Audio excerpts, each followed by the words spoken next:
You're watching Let's Chat.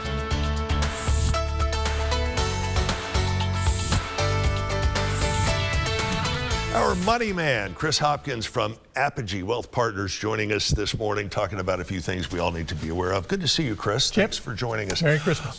Getting into the time of the year where we need to start checking a few items off of our list for 2024 and to kick off 2025. What are the top three in both categories? Sure, I'll give you probably end of the year is a good time to take a look at your retirement plan. If you got a 401k, take a look and see if you've maxed out your contributions. A lot of people may not realize you can put up to $23,000 into your own 401k. You want to make sure at least get enough for your employer match. Right. But if you're able to do it, you can fund a little more than that, and you also get a catch-up.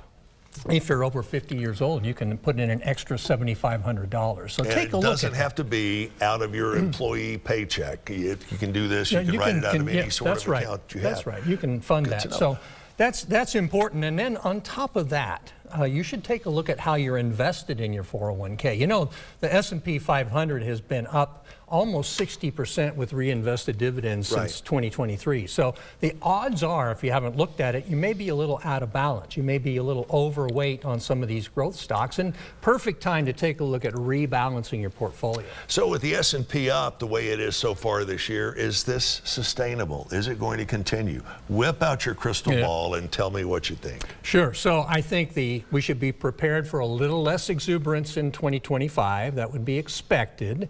But, you know, we've got a pretty good setup. The economy is in great shape right now. We're growing at nearly 3%.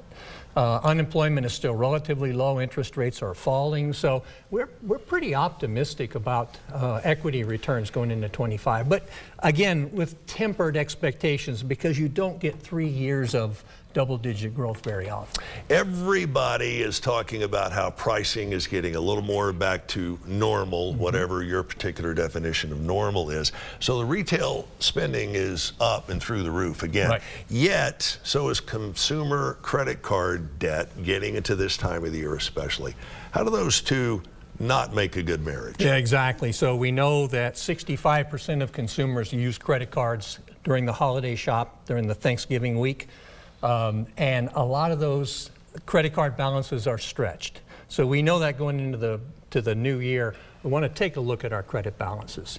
Don't overextend and carry that debt. You know, about a fourth of all retail consumers are still paying off last Christmas on their credit cards. I was going to ask you, I don't know if you have a percentage about what percentage of Americans are simply paying off that minimum balance. That's financial suicide. Oh, it really is. It's about 40% of credit card holders carry a balance month to month. All right, looking ahead to next year, obviously with the incoming Trump administration, there are going to be some changes in the way we get our energy, whether it's fossil fuel, whether it's nuclear, whether it's solar. Where do you see this going? Yeah, energy's been a fascinating story. 2024, we set an all-time record for oil and gas production in the U.S. So much so that we're exporting crude oil and we're exporting natural gas. So we've got a great setup going into 25. Should we be exporting that or should we be stockpiling it? No, there's no reason to stockpile it, because now, as a result of hydraulic fracturing, we are so prolific producing oil and gas in the Permian Basin, for example, in Texas, that strategic reserve is really no longer necessary. It's a lot faster, a lot cheaper to drill a new well today, in addition to which we've got about 500 producing oil wells today in the U.S. We have about 4,000 that are ready to start producing within 2, 3, 4 weeks that have already been drilled. They just haven't been finished. So that idea of the strategic reserve is really kind of outdated. And so we're exporting oil because we now produce about 30% more than Saudi Arabia does. 30 seconds or less. How does this translate into prices at the pump? Well, as we have seen in the last 6, 8 months, pump prices have come down. And add to that the fact that there are really 3 fronts of a Middle Eastern war going on right now.